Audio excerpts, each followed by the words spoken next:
First time ko sa Barcelona. Nang pumasok sa isip ko ay... Toro. Toro Anton eh. First time kong pumunta doon and kasama ko si Catherine. Hindi siya madaling makalimutan. So special yun. Ang daming nangyari habang nag-shooting. Kasama ko siya sa pinakamagandang bansa na punta ko. Pag may pinagdadaanan ako, tahimik lang ako.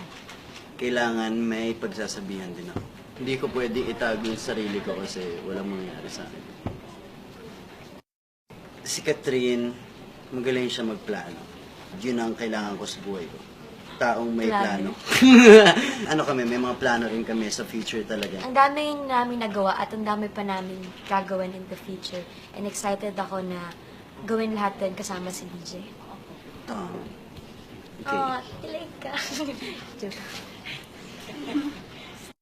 Hindi may iwasan masasaktan ka sa sobrang love mo yung tao. Para sa akin, madali ang love. Kung bubuksan mo ang isip at puso mo sa isang tao. Kung magiging understanding ka. Kung pag-uusapan yung dalawa. Love sa family, sa friends, or sa boyfriend mo, special someone mo, hindi yan mapapalitan ng kahit na sino. Iba yung binibigay niyang happiness sa'yo. Grabe yung growth namin ni DJ last year.